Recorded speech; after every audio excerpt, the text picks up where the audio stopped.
Welcome to Malar's recipe. இது வந்து போன வாட்டி நான் வந்து இட்லி பொடி வீட்டில் எப்படி செய்கிறதுன்னு சொல்லி கொடுத்தேன். இந்த முறை வந்து நான் வீட்டில் வந்து ரசப்பொடி செய்கிறதையும் சொல்லி கொடுக்குறேன். ஏன்னா கடையில் வாங்கி செய்ய வேணாம், வீட்டில் இருக்கிற பொருளை வச்சு வீட்டிலே செஞ்சு வச்சா உங்களுக்கு யூஸ்ஃபுல்லாக இருக்கும். தேவையான பொருட்களை பாருங்கள். ஒரு டம்ளரில் வந்து துவரம்பருப்பு எடுத்துருக்கேன். ஒன்று கடையிலலாம் வாங்கலை, இது வந்து ரேஷன் கடை துவரம்பருப்பு தான். அதே மாதிரி ஜீரகம் ஒரே அளவு, தனியாவும் அதே அளவு, 3 ஒரே அளவு. இது வந்து இதில் பாதி, இந்த சின்ன டம்ளர் இது மிளகு வந்து பாதி தான். ஏன்னா ஃபுல்லாகவே போடக்கூடாது, ஒரே காரமாயிடும். இதுக்கு ஒரே அளவு, இது ஒரு பாதி. இதை வந்து நம்ம என்ன செய்யணும், நம்ம கேஸ் ஆன் பண்ணியாச்சு. ஃபஸ்ட்டு போட போகிறது துவரம்பருப்பு போட்டுட்டு இதே மாதிரி கை விடாமல் வறுக்கணும்.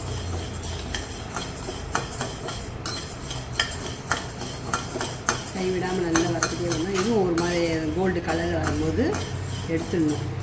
இது ஒன்றும் வேலைக்கு போகிறவங்களுக்கு ரொம்ப சுலுவாக இருக்கும். இதை பொடி பண்ணி வச்சுக்கிட்டா வெறும் தக்காளி, புளி, பூண்டு போட்டு கரைச்சி வச்சுட்டு அந்த கருவேப்பிலை, கொத்தமல்லி, பெருங்காயம் போட்டு இந்த கொதி வந்தோடனே இது 1.5 ஸ்பூன் 2 ஸ்பூன் ஃபேமிலிக்கு ஏற்ற மாதிரி போட்டு ஒரு கொதி வந்ததுக்கப்புறம் இது ஒரு 2 ஸ்பூன் போட்டுட்டு இறக்கிடணும். சிம்பிளாக சீக்கிரமாக ஆகிடும் ரசம். இது வேறு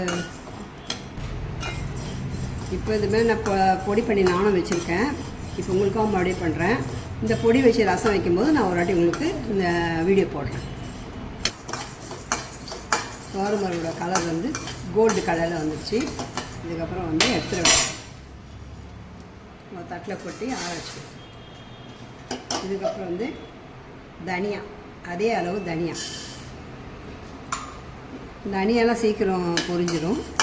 ஏன்னா வந்து துவரம்பருப்பு தான் கொஞ்சம் லேட் ஆகும். தனியா நல்லா வதக்கி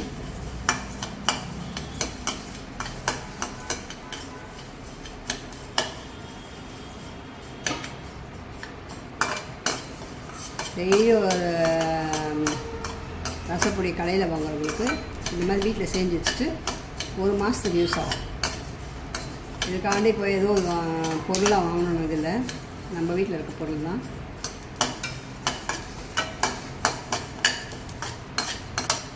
மீதி தனியாக கலரும் மாறிட்டே வந்துச்சு. இதோட அவ்வளோதான் எடுத்துடலாம். இதுக்கப்புறம் வந்து அதே அளவு சீரகம், தனியா, துவரம்பருப்பு, சீரகம் ஒரே அளவு.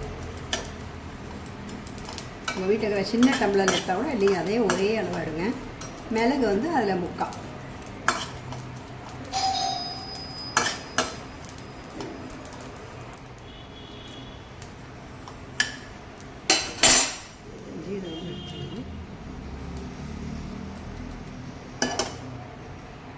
இப்போது பாதி டம்ளரில் அளவில் ஒரே அளவு, எல்லாம் 3 ஒரு அளவு, அதில் பாதி வந்து மிளகு.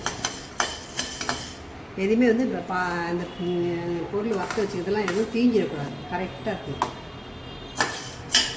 ஏன் வந்து நல்லாயிருக்கும்.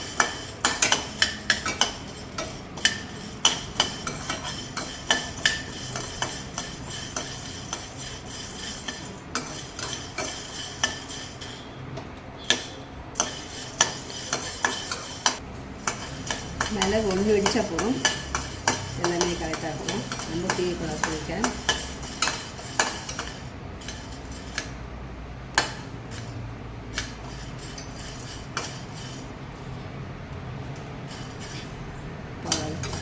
கலர் மாறி வந்துடுச்சு. இப்போ நான் கேஸ் ஆஃப் பண்ணிடுறேன்.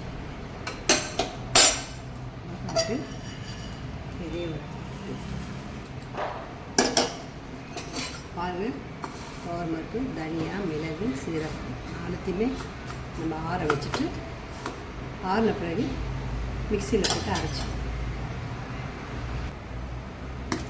இப்போ நம்ம வறுத்து வச்ச துவரம்பருப்பு, சீரகம், தனியா,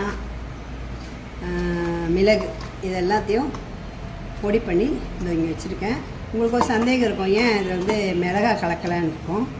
மிளகாய் கலக்கக்கூடாது. மிளகாய் வந்து நம்ம வந்து ரசம் தாளிப்பில் வந்து கடுகையும் மிளகாயையும் தாளித்து போட்டு இதை வந்து புளி தண்ணி புளி தக்காளியெல்லாம் கரைச்சி கருவேப்பிலை கொத்தமல்லாம் போட்டு பூண்டெல்லாம் போட்டு கரைக்கிறோம்ல, அதை கொதிக்க வைக்கணும்.